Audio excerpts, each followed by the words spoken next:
Well, good evening, folks, and welcome. Hope you all have had a great week so far. We have reached the midway point, 10 p.m. over here on the East Coast, which means one thing it is Wager Wednesday in the Indoor Football League. I am delighted to be back here with you guys as we discuss the week that was in the Indoor Football League and the week to come. I appreciate you taking some time out of your evening to go over some IFL discourse. For those of you who are new to the league or my channel, let me first to say, welcome aboard. My name is Alex Schuberth. I am a huge indoor football fan, a passion that I've channeled into my current role as an IFL contributor for Sports Coast to Coast, which is a Pacific Northwest-based sports forum that specializes in the coverage of the Indoor Football League and its team members specifically. From team-by-team rosters to game previews, recaps, and pretty much everything in between, Sports Coast to Coast is a must-go definition to enhance your IFL fandom. So, with those introductions out of the way, get my screen up here and we can start our discussion of week 5. We have made it. Welcome aboard. We have seen every team of the 16 in the league play at least 2 games to this point in the season. So we're starting to get a pretty clear idea of who's who and what's what. But as the old adage goes, there is a lot of season left to be played, and we never know when one event just comes out of nowhere and just completely turns the season on its head. So we'll see what week 5 has to offer. We're going to start things off by recapping week 4, which if you tuned in last week, you kind of know where this is going. It was an overt disaster. But we'll kind of take a step back, kind of figure out why things went south on us. I'll also go through some year-to-date season trends. I'm going to start incorporating some team-by-team analysis within the next week or two. I'm going to see how that looks and see if it adds any value on top of what we're currently doing as far as post-mortem outlook on the games. So once we complete our lamentations over week 4, we will tee things up and try again. Week 5 gives us a half dozen games scattered across 3 days throughout this weekend. We'll take aim at another 3-leg parlay. This is our 4th attempt, still looking for our first win. We've had 2 of those parlays get 2 out of 3 right. Our next step becomes, can we get that lucky third? And we'll wrap things up tonight by going over the futures forecast to see how those odds of each team winning the IFL championship in August has changed throughout the season. So there you have it. Week 4, we made history on Wager Wednesday. Granted, not the history at all that we wanted to. Since I started this series last year, this is the first week where no slips made it as winners. We had Bay Area and Jacksonville, a game that was looking good early, but then Bay Area went on a crazy run to close that game. They ended up doubling down on the Jacksonville Sharks 48-24. Defending champs moved to 2-0. Plus 8.5 apparently was not enough there as the Sharks tumbled to 0-3. One of the preseason favorites to make a playoff spot suddenly finding themselves looking for some quick answers. The other NAL transfer fared no better. They got their home opener against the Northern Arizona Wranglers on Saturday, and the Gunslingers put up a bunch of points, but the defense remains an issue for them. They gave up 69 to San Diego and now 57 to the Northern Arizona Wranglers. So it'll be interesting to see how the San Antonio defense adjusts as they get more IFL experience under their belts, but it is one of the prevailing storylines of their season so far. So they lost that one 57 to 50 in a game where the Gunslingers did end up getting a garbage touchdown as time expired to make the game look closer than it really was. Perhaps our biggest surprise, Green Bay at Quad City, a matchup where I made mention of the home team winning all 3 games. So naturally, Green Bay comes out, plays an absolute terrific game, 32 to 24. They go into Moline. They beat the Steamwheelers. They get themselves to 2-1 on the season, looking every bit like the playoff caliber team that I predicted them to be before we kicked off the season in early March. So unfortunately for us, our first real punt play, I guess you could call it, comes up as a dud. Speaking of dud, offense in Tulsa, seemingly non-existent, especially in a first half that saw only 25 points, and 3 of which were by the Iowa Barnstormers, as they still struggle to generate points despite Darius James Peterson's return from that horrific knee injury that he suffered at the beginning of last season. Low-scoring affair. It was pretty close near the end, actually. Iowa kind of made a run at it, but in the end, the Oilers win 39 to 31. 70 total points leaves us short, and it's brutal because the over, typically when it's set in the 70s mark, has typically been a really solid invitation to take the over, but just wasn't meant to be this time around. Tucson and Duke City. When I was watching this game live, I was fully accepting the fact that I was 0-4 to this point. And believe it or not, this one actually had the best chance of winning. Duke City, they recovered an onside kick. They were down by 7 with about a minute to go in the game. And then they had a costly turnover, which prevented them a chance to steal away the win.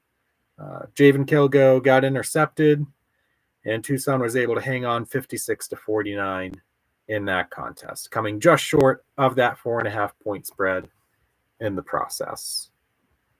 So 0-5, it was absolutely brutal, but taking a step back, I came to the realization that, look, this is a bad week, but we've done this process so many times to where you have to stick with it. You got to trust the numbers.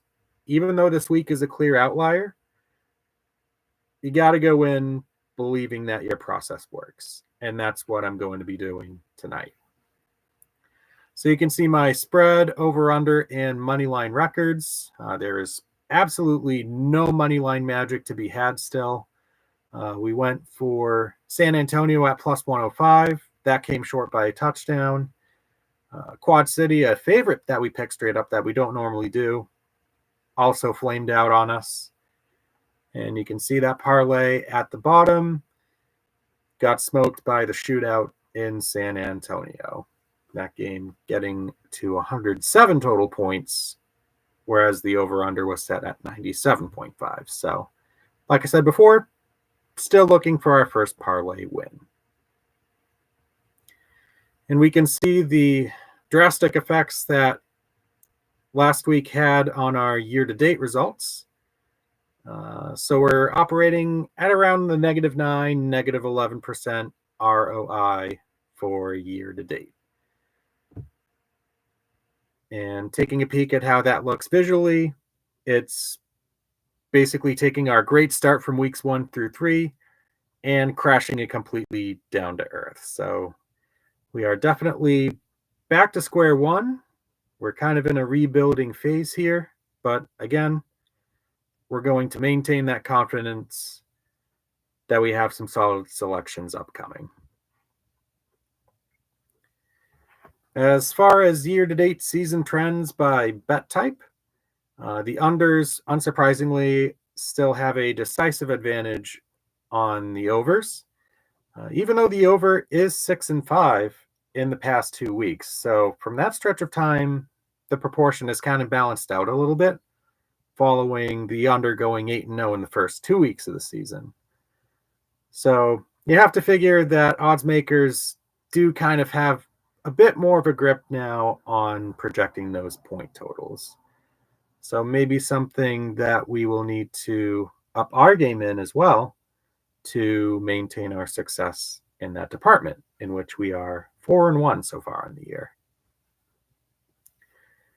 We have favorites at 12-7 against the spread, though underdogs are undefeated in 3 games that the spread was set at 10.5 or higher. And continuing the season-long trend, we've had 19 games so far this season. Only 3 have been decided by double digits. So these games have had no shortage of entertainment. They've captivated the attention of audiences all the way through to the very end.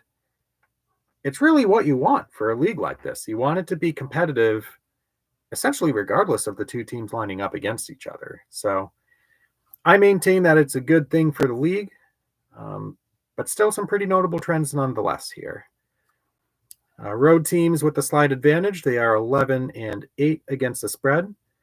Again, I go back to last year's total when road teams were 37-65 against the spread.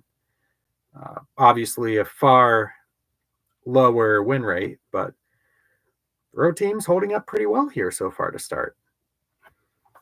And on the money line, favorites are still absolutely dominating. As close as these games have been, you can make the argument that it's pretty much been all chalk to this point. We've only had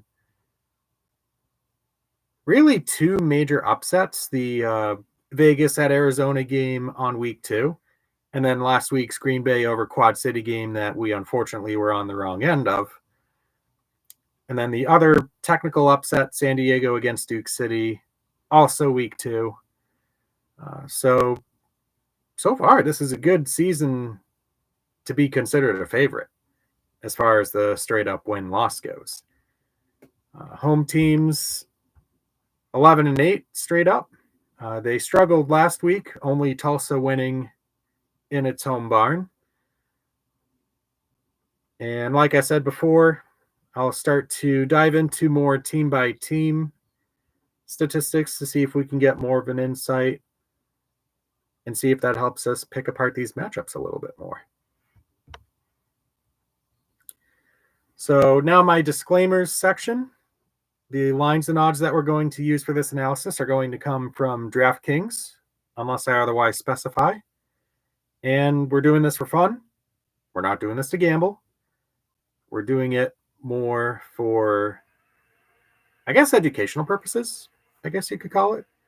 Kind of really to see how our interpretation of expectations versus results are influenced with what the bookmakers set at their totals. You're more than welcome to tail my bets if you wish, but as last week proved, please do so at your own risk. Practice safe gaming habits. Set a budget, set time limit. If your loved one is having trouble with problem gaming, there's a bunch of resources online that you can refer to. I've got one down there as an example, haveagameplan.org. And they will give you some guidance and additional resources on addressing that. So, all of that having said, we have completed our recap of week 4. Time to dive in and check out week 5.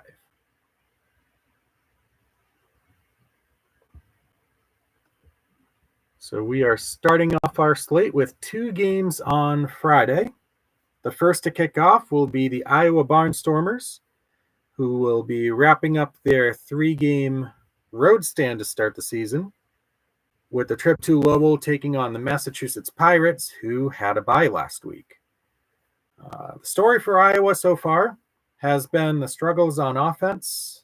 They are so far the least efficient team in terms of points per 10 possessions. And the Pirates are right around the middle of the pack in that category. We see Iowa getting 2 touchdowns in the hook. Over under is set at 81.5. No money line bets available for this one.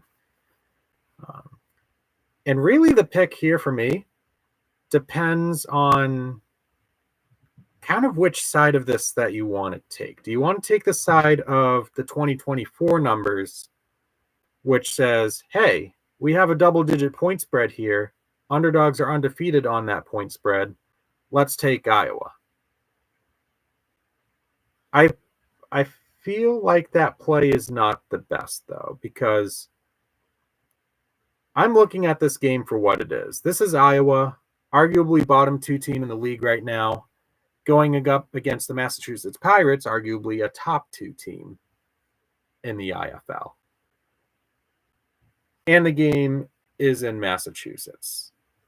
And throughout this season, or throughout the all-time series, the first 3 meetings between the Barnstormers and the Pirates in the Bay State, lowest margin of victory for the Pirates, 14 points. And that was with DJ Peterson at quarterback. This should be a statement game from the Pirates. If they're able to continue wreaking havoc defensively as they have in their first 3 games, this could be a lengthy game for Iowa. And for that reason, I'm going to take the home team, my hometown Pirates, on the point spread. I very much trust that they can get this done. If they hold Iowa to less than 30 points, we're going to be in really great shape. And there's every reason to believe that they will be able to do that. As long as they keep Darius James Peterson outside of the running game, force him to make plays with his arm. Because he hasn't been particularly efficient as a passer this year. He's under 50% completions. He's thrown more than his fair share of interceptions. So it should be an interesting battle to see on one front how Iowa comes up with ideas to unlock that offense, and for the Pirates to kind of respond to those adjustments. But this is a simple scenario for me of take the better team. 14.5 is a lot, but like we saw with Bay Area and Jacksonville last week, if the good team really asserts its dominance, the spread shouldn't be much of a problem. So give me Pirates minus 14.5.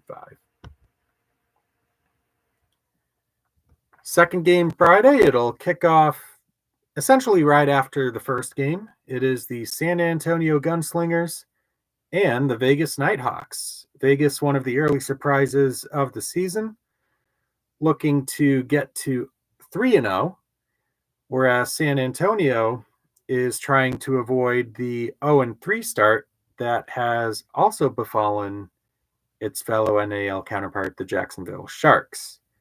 So Vegas is laying a touchdown plus the hook. Over-under is set at 102.5, which is the first time all season that we've had a game set in the triple digits. San Antonio on the money line is paying more than triple your money. And Vegas minus 270. So the story so far with San Antonio is they profile as the overbetter's absolute dream. They're putting up points at a really efficient clip. They are 4th in the IFL in points per 10. And they also can't stop anybody to save their lives right now. Dead last, perhaps unsurprisingly, in the league in points allowed per 10. So the over seems to be that enticing play. That said, I'm going the other way with this. I'm going to be taking the under here. Because games at the Dollar Loan Center have had a really weird way of almost slowing down the game a little bit. If we take every result in the regular season dating back to last season. Games at Vegas, 6-3 to the under. And if you take last year's data specifically, games set at 102.5 or higher, 13-4 to the under. Regardless of how you look at it, the under, at least by the numbers, seems to be the best play. And if Vegas can force some stops and get some takeaways, I'm suspecting that they'll want to neutralize San Antonio with more of a, not really a conservative attack, but trying to stay away from the quick strikes, because the best way to essentially play defense on San Antonio is to keep the ball away from San Antonio. Those spread bets look interesting too. Can't really back San Antonio on the money line until they can string together a few stops, but I do like this play. I have confidence in it. Give me San Antonio Vegas under 102.5. Saturday's lone game, 8:05 p.m. Eastern, the Quad City Steamwheelers heading on the road to play the Frisco Fighters. Quad City trying to recover from their disappointing home loss last week to Green Bay. The sledding gets no easier for them going up against arguably the odds-on favorite to win the IFL championship right now in the Fighters. So Frisco's laying 11.5. Over-under is set at 84.5, and no money line available for this bet. And looking at Quad City, they have really struggled, particularly on offense. The transition at quarterback from E.J. Hilliard to Judd Erickson has had a lot more bumps than I feel like a lot of people were expecting. He's still a really good signal caller, has exhibited some upside at times this season, but this is as tough a matchup as it gets.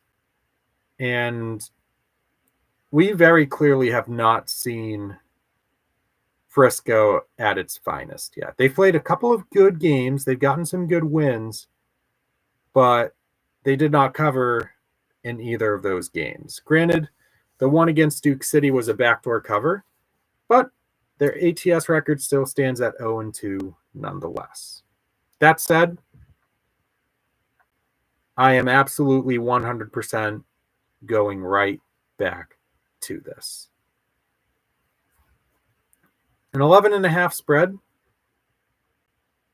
actually serves as the lowest of the three total spreads, I believe, so far on the season. They were 16.5 favorites, 13.5 favorites.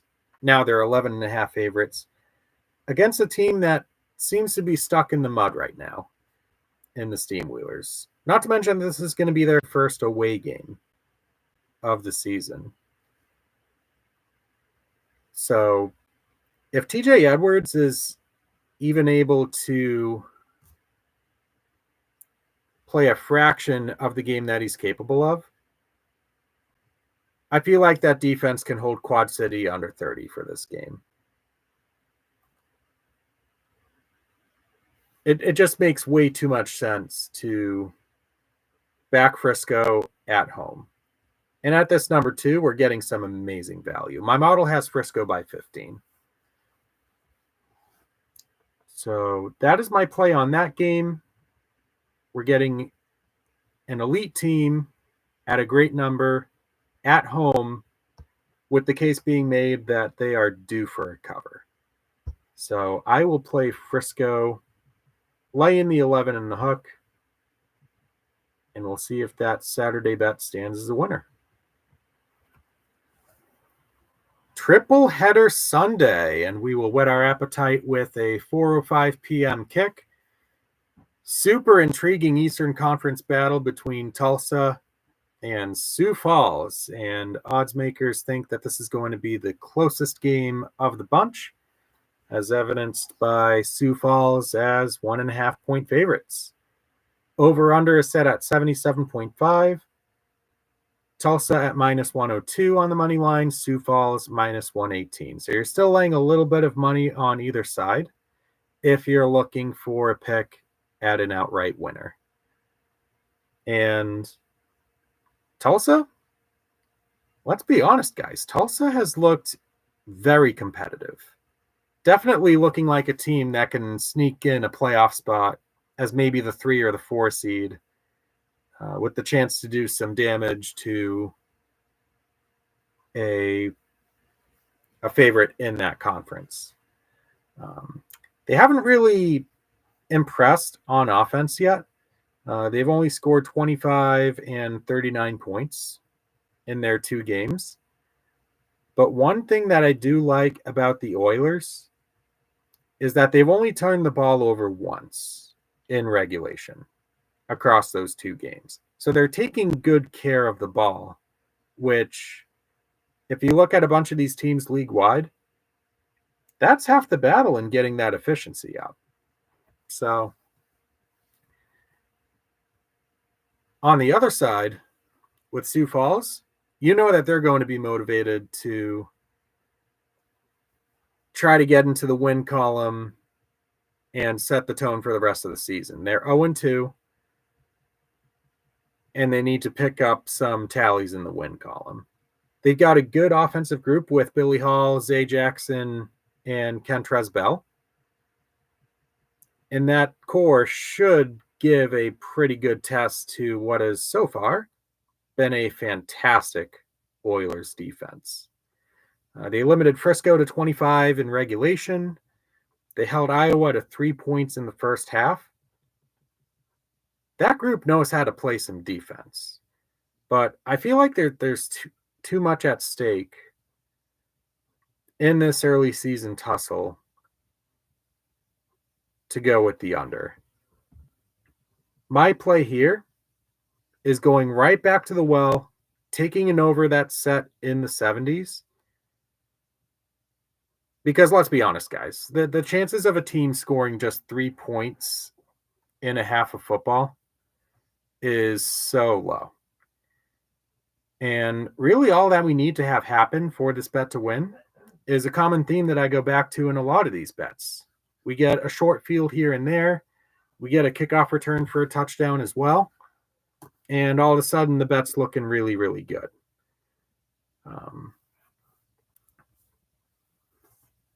And like I said before, this game's going to carry some high stakes. So we're going to be expecting both teams to be trading punches here. And my model is projecting a score somewhere around the 44 to 37 neighborhood, which is cutting it tight, but it should get the job done nonetheless. So give me Tulsa and Sioux Falls to go over 77.5.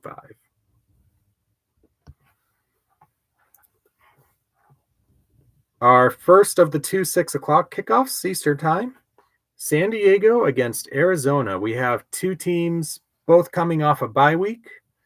Arizona's laying 2.5. Over-under is 96.5. San Diego is paying plus 102 money line and Arizona minus 122. And the question that's going to prevail on everybody's minds leading up to this one, did the bye week offer enough healing time to get Dalton Snead back into the Arizona lineup? If the answer is yes, if we know that the answer is yes leading up to this game, I'm expecting these numbers to change at least noticeably, if not significantly. San Diego, like Green Bay, has really impressed en route to their 2-0 start. They've gotten some strong wins against San Antonio and Duke City to begin their campaign. And now a chance at 3-0 if they can upstage Arizona in the desert. I do not think that Kevin Guy is going to let his group fall to 1-3 in a stretch that includes 2 home losses. If you look back at the Kevin Guy versus Nate Davis rivalry from the past few years, you'll see a consistent stretch of success that Guy has had in limiting the hyper talented signal caller, even going back to his days as a Duke City Gladiator. And honestly, when are we going to see Arizona at home as anything less than a touchdown favorite again? Probably not this season, barring some sort of weird roster shakeup. And the fact that it's only 2.5 that we have to lay is astounding. Don't get me wrong, San Diego is really, really good. That's going to be put to the test right here in this game in Glendale, which can either affirm their status as an up-and-coming trendy championship hopeful, or do they take a step back and wind themselves up in a position where they're recovering from this game? I think this game could get into the double digits for Arizona with the experience that they have. And again, there's the whole Dalton Snead factor of if he plays, I think Arizona gets right back to their highest ceiling that they can. So let's go with the point spread here. Arizona at minus 2.5, our third elite team that we are backing on the handicap in their home arena. Last game, 6:05, Bay Area and Tucson. The Sugar Skulls opening up their season with a home opener after 2 games on the road. Despite the home field advantage, they're still laying a touchdown with the over-under set, or they're still getting a touchdown. Bay Area is laying it. The over-under is set at 95.5. Bay Area is minus 285 on the money line, and Tucson is plus 230 on the money line.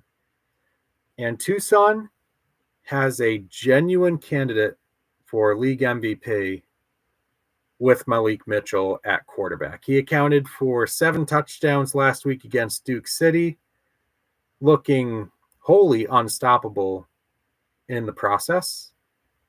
Not too dissimilar from the Bay Area Panthers, who have managed wins over Arizona and Jacksonville to begin their season, all while boasting the league's most efficient offense in points per 10 possessions. And for Tucson, they rank number 3 in that department. So I am expecting a bunch of scoring aplenty. It fits right in with the styles of both head coaches, Rob Keefe and Billy Back, for Bay Area and Tucson, respectively. This game has a case to be the most entertaining game of the 6 on this week's card. The bet that I'm most intrigued by is the over set at 95.5. This is a high number, but if any matchup can get us to this threshold, picking 2 of the 3 most powerful offenses in the IFL so far is certainly not a bad choice to assert here.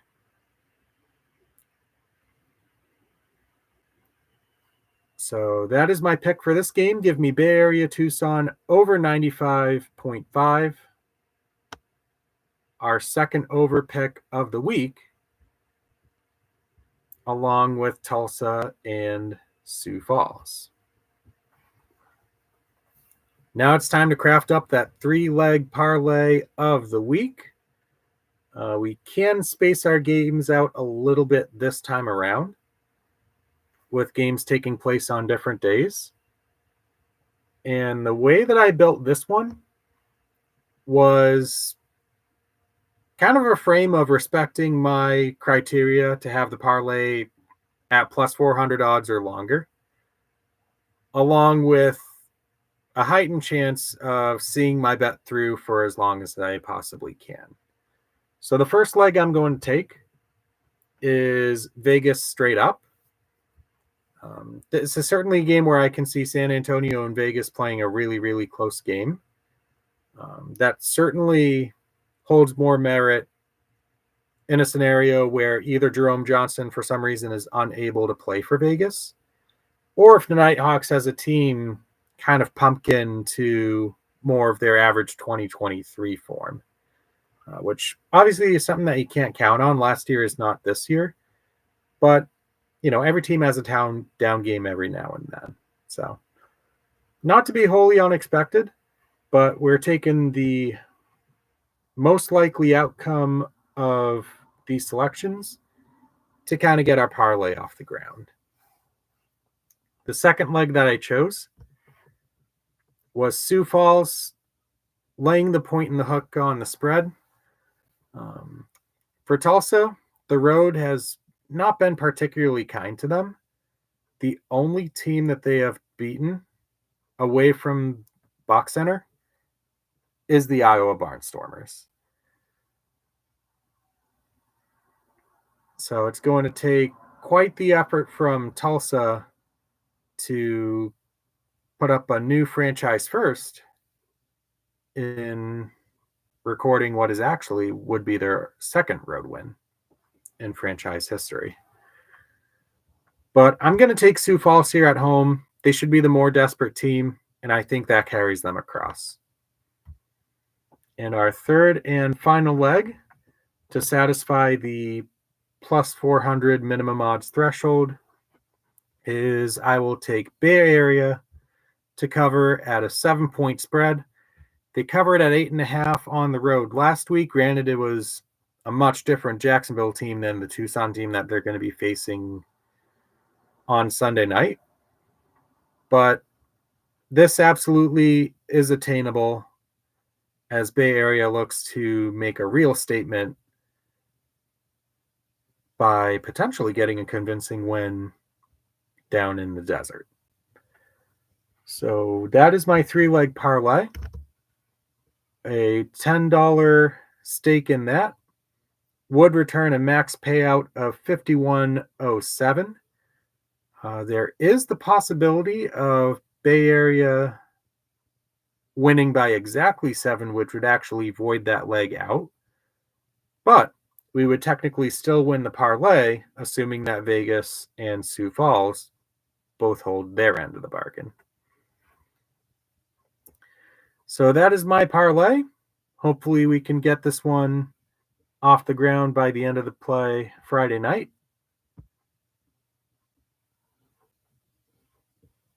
And let's dial into our look at the futures. So 4 weeks in, we've had some pretty significant changes. San Diego and Vegas, who both started around the plus 1,800, plus 2,000 neighborhood, are now in the triple-digit territory with plus 800 and plus 900 odds, respectively.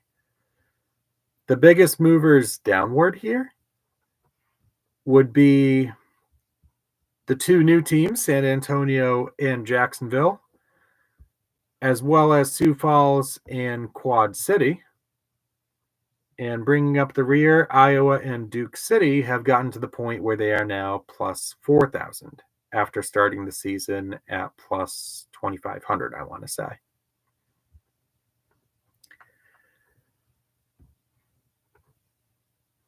On a little bit of a tangent, how can you not like Tulsa at these odds?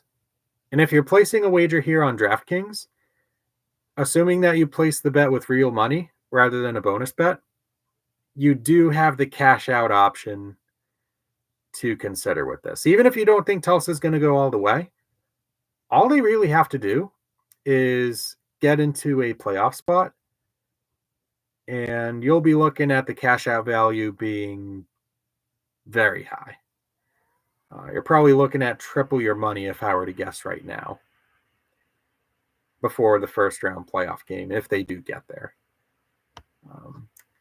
It's definitely one that I'm seriously considering doing.